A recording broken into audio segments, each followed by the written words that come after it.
if my co-host says something inappropriate, inaccurate, it'll be captured. That's right. I will have it on tape to be able to. It'll be the first time I get canceled. Is that it? On that, because most of you probably remember my co-host. He will be with me for the entire month, Ben Macdonald. And we are pleased and happy to have Ben here. You might have known him from a wealth management business. It was a really bad title. I'm glad Let's say it was an inherited title. All right. I'm glad I no longer have to describe that because they have a new business title called Whoa. Wait a minute. I want you to say it, Ben. I want you to say it with a little bit of attitude. This is your new company title. I don't want to be the one to say it. I want you to say it with a little bit of... Are you ready? I'm always ready. Let's do it, I'm buddy. Always ready. Yeah, so it's called Destination Wealth Advisors. Destination Wealth Advisors. Now we need a tagline. We got to come up with a tagline for the business. And it can't be Your Business Matters. Those of you that are listening, Ben Macdonald, I pick on him because you're old hat to the show now, buddy. This is your second or third co-host. I think third time hosting, plus we did the summer event last year. That's right. And then I've been a guest a couple times. So, that's right. Yeah. And you also are an expert. Those of you that are now on the book know that we got high tech going on here at the show. So you can see I clicked on your podcast, which is Anything But Typical. You have over 19,000 downloads. You've been doing this for a while. You've been doing podcasts before podcast was cool. Am I right? Yeah, so I had my own for a few years, and then I joined up with Gary Fry. He's my co-host, and we've been doing Anything But Typical for 3.5 together.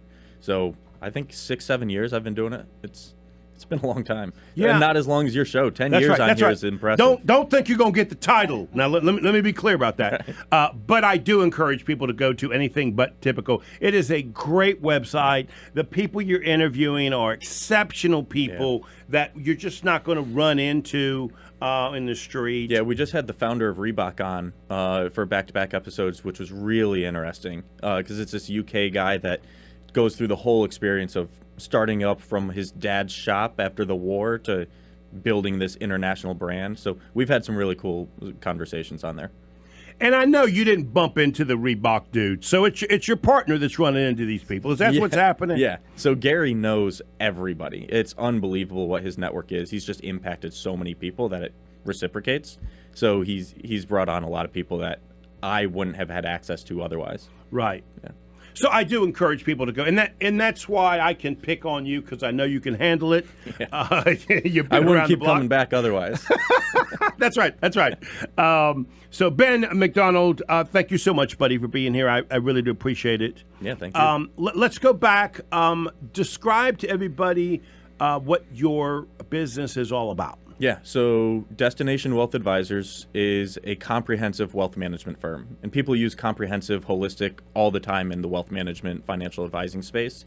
So what that means to us is we want to be the experts for our clients. It used to be the clients are the general contractors, right? They're connecting the advisor with the CPA, with the estate attorney. And the way that we have it is we can serve A to Z, and we've got a partnership with a CPA firm. We've got partnerships with estate attorneys. So now the client can come to us, and we are taking them through everything they're going to need. That's the way we do it. It's more tax planning, estate planning, investments. It's really the full holistic thing that you should be getting compared to if you go to a wirehouse and you just get some cookie cutter investment plan that is the same as everybody else. So you sent Julie an email before the show and said you had a few changes. Few might be an understatement. A few zeros. Yeah, that's right. Because your company went from managing assets of around $6 million to over $500 million. In 2 years. Yeah. Congratulations, buddy. Thanks. I appreciate it. So walk me through how does that happen? Because when you sent me an email, you talk about bringing in some Merrill Lynch teams, some Edward Jones teams, and I'm thinking, how you do that? Do they still keep their tags, their brands, and come with you? Walk me through that process. Yeah. So I think it's just my winning personality. It's just attracting people. I believe that. No, so the way that it happens is these advisors come and join our company. So now they are advisors, and some of them are partners of Destination Wealth.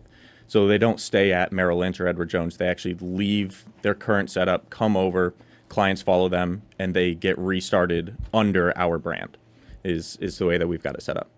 So how many partners do you have now? How many guys you got working with you now? Excuse me, guys and gals. I apologize. That's right. So our company has 13 people full-time internally. About a little over half of those are advisors, and then we've got like a portfolio manager and assistants and CPAs, things like that. So that's what we have right now. We've got locations in California, Hendersonville, Charlotte, Lake Norman, Raleigh, and Myrtle Beach. Was it your intention to create this large operation when you started this? I mean, was that the goal? It was. So when I was originally at Edward Jones, and that's where I started the wealth management career for myself. And when I was leaving, there was a fork in the road. I could go the direction I went, which is take over a fledgling firm, build it, and have this be this high growth type company. Or could have gone on my own, brought over some clients, made it a lifestyle business, made some good money, but had a really good balance. And I wanted to go this growth side. It's just the ability to impact people, the ability to build something that I think our industry needs, and the just fun of being able to go through the process of doing all this was too enticing for me to pass up for a lifestyle business. You know, it's so funny that you can look in your mind's eye and clearly define the differences, right? The options. Most people miss that point. Yeah. And the fact that you do it for yourself leads me to believe you're probably pretty good at doing it with your clients as well. Yeah, I think that's one of the strengths, and it's easy to do it for other people, but when I learned to also take the time to do it for myself, like for example, when I was making this decision, I took 4 or 5 days, went up to the mountains near Asheville, completely by myself, and just disconnected. A personal retreat. Yeah, it was like, all right, I need time of quiet, get away, take hikes, whatever, sit out under the stars, have a fire, just anything to be by myself with my thoughts and be self-aware.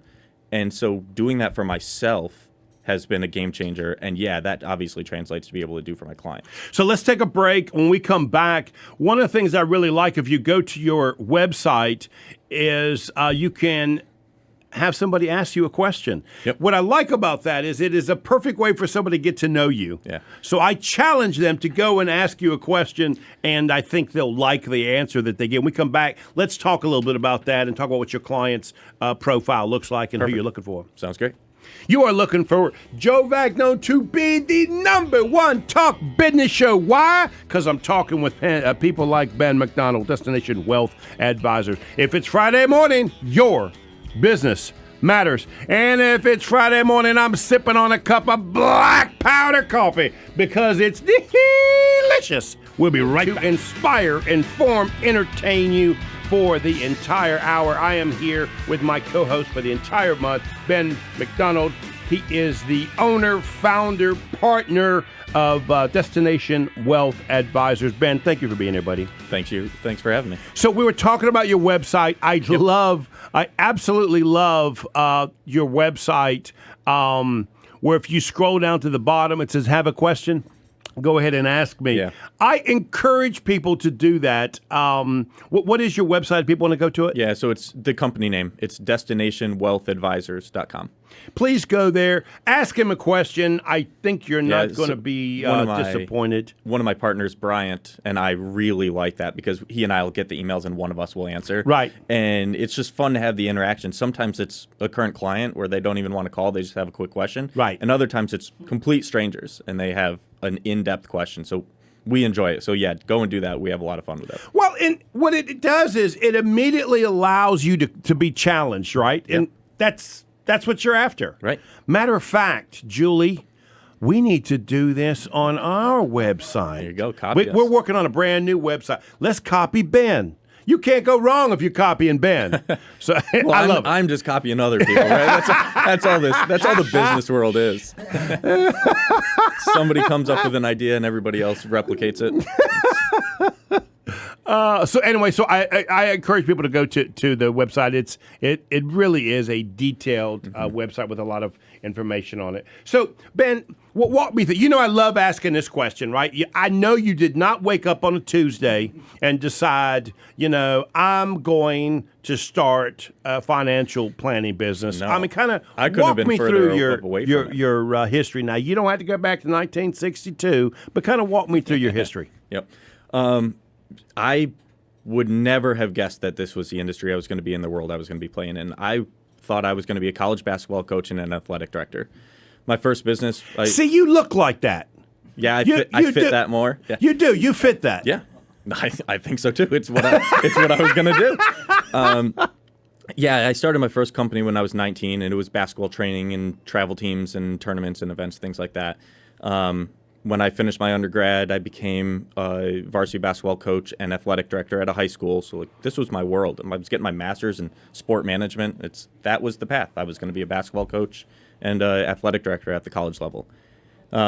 Sold that first business when I was 24, and that's when I moved down to North Carolina, coached college basketball for a couple of years. But when I made that sale, I grew up pretty impoverished, and it was the first time I had any money in my bank account. Like when I started the business, I kept the basketballs in the box in case nobody showed up so I could return it because I didn't have the money. A lot of us small business people Yeah. absolutely understand what you're saying when you say that. Yeah, so that going from there to all of a sudden you have money in your bank account, you're 24 years old and you move to a new state, you're either going to spend it or you got to do something with it. So I took what I learned in my undergrad and started investing for myself. And as I was coaching college basketball and realized that wasn't the lifestyle I wanted to raise a family, you just drag young kids from state to state to wherever the next coaching job is. That's not what I wanted to do to raise a family. And I was getting more interested in the power of money working for myself, just like in business, the power of other people working for yourself, Yep. right? And so I figured I'd take the coaching mentality and philosophy, but apply it to money and investing and see if financial advising was something I was interested in.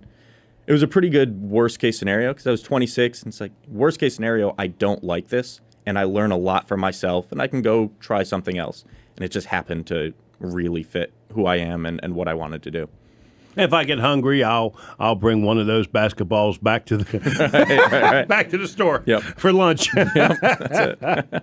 So was this slow progression that just move you in that direction? Because you seemed more intentional than that. Like you seem to be the guy that you do wake up on a Tuesday, right, and say, okay, I've now officially decided I don't want to do basketball anymore. Yeah. I want to do this. You seem to be this intentional living person, right? Do I have that right about you? I think so. I think intentionality is important, and I try to do that where I will take the time to figure out what direction I want to go. But once I make that decision, it's 100% that direction. Right. I don't like the idea of going into something but also trying something else and you're dabbling in 8 things and you're not getting anywhere, right? You're swimming in all directions essentially. Right. So yeah, I think intentional is the right word of once I get to where I know I'm going to go, that's what I'm doing. And I also think you bring that to your clients as well. Because that's what they're coming to you for. Most of them are saying, hey, Ben, I want to do this, Yes. right? And you help them move in that direction. It's one of the things I don't understand about my industry. It's so many advisors will defer to their clients. The clients are coming to you because you're supposed to be the expert, right? You don't walk into a doctor's office and start telling them what you think they should be doing to your body. Right. It's the same thing with your portfolio and your plans and all that. They're coming to us because we are the experts, and it's our job to take them there and be decisive and intentional, not to ask their opinion on what they should be doing or shouldn't be doing. They don't know that. That's why they're here. So that you just stepped into it. You stepped right into where I wanted to go, which is give me an idea of what Ben said. Yeah, I stepped into it when I walked into the studio, Joe. Yeah, right. What's a good buyer profile for you? You know, what's a good client for you? Yeah, so there's pretty much 2 camps that we do really well in. One is business owners, especially mid-sized business owners. Think revenue 5 to 20 million. And the reason why is there's complexity there. Our CPA partners only work with business owners, so they bring a real high level of expertise on the tax side. So business owners is right up our alley. That's our number one. Number two are the high net worth individuals that have complexity. If it's somebody that's just retired and they need to open up an IRA, then they need distributions. We can do that, but everybody can do that. But when people come to us with complexity and we need to problem solve, that's where we shine. We are one of the best, if not the best, at problem solving. And the reason why you are the best, I got to teach you that, Ben. I got you. It's okay to pat yourself on the back. I have to put a little humility in there. Well, let me put you this way: you're not on the show because we think you're average. Okay, so let me just put you that way. Okay. Yep. There's a lot of financial planners out there. There's a reason why Ben has been our co-host 2 or 3 times and has been on the show many times. So Ben, we appreciate and respect your advice and your opinion. Yeah. So what's the question most of your clients ask you, right? Because when I think about what you do, I get really frustrated. The financial advice I have received over the years has been lukewarm at best, probably a fair description. Yep, and that's not uncommon. But when you have an industry that has, 250 or 300,000 people across the country doing this, you're going to have a lot of people that are not good at it, right? And the issue is there's decent money even if you're not great at it. So these people stick around. Whereas in most industries, if you're not great at something, you're going to get booted pretty quickly. Right. That's what happens in my industry. Yeah. If you can't sell a business, sooner or later, you'll be gone. That's it. Right. And unfortunately, it's harder for that to happen for financial advisors, wealth managers. So somebody like yourself, it's a coin flip of whether you're going to get somebody that actually knows what they're doing. And I don't know. Yeah. Ben, I don't know if you're any good or not. It's not until I meet you right. and I've had the privilege of working with you that I know you're good. If not, I could not measure you against somebody else. Mm-hmm. There's 2 telltale signs that you know this person is not going to be great. One is if they are only trying to get you as a client based off of their previous performance. Because you can manipulate back numbers and make yourself look like a genius, right? You throw Apple stock in there. If I would have bought Apple right? That's it, right? You put any hypothetical from 2000 on and you have Apple in it, right. It's going to crush. Right. So if somebody is trying to get you as a client based off performance, massive red flag. And the second is if they're racing to the bottom on cost. If they are the cheapest out there, look at the Kmarts of the world, right? That's not who you want to be working with and trusting if they're racing to the bottom. Doesn't mean you should be going out there paying premium, but there's a big difference between value and cheap. So those 2 things are pretty easy red flags for people to avoid. And what I want people to hear, we're on a business show. Yep. We've been doing this a while. Small business people, what Ben has to offer is 5 or 6 different experts based on the discipline that you may need at the time. And I think that's the real value from my mind's eye that you bring to the table. Because a lot of times I don't know what I need until I need it. I like to tell people, there's 2 things that my clients ask for. They ask for accountants 2 days after the close, right? You know what I mean? The worst time. That's right. That's right. Or they ask for attorneys 3 days before the close, right? You know what I mean? And if they're working with you, you can help advise them well in advance of what they need. Yeah, and when I was at Edward Jones, and this isn't a shot at them, most wirehouses are set up this way. I had to be the person in everything. I had to do the insurance, I had to do the plan, I had to pick the investments we were doing. Everything. I couldn't do anything with tax or law or estate. So you're getting a generalist, which I'm not going to know everything as well. So the setup that I created was I'm that point person. I'm your planner. I'm going to create the plan. And when I say I mean the advisor, right? Whoever your advisor is in my company, they're the quarterback for everything. When you need tax strategy and planning, we're going to pull one of our CPAs in. When you need a conversation around your portfolio, we're going to bring our portfolio manager in. When you need insurance, we're going to bring our insurance expert in. You will get an expert every stop of the way. You will never have me or whoever advisor you're working with trying to play in every field.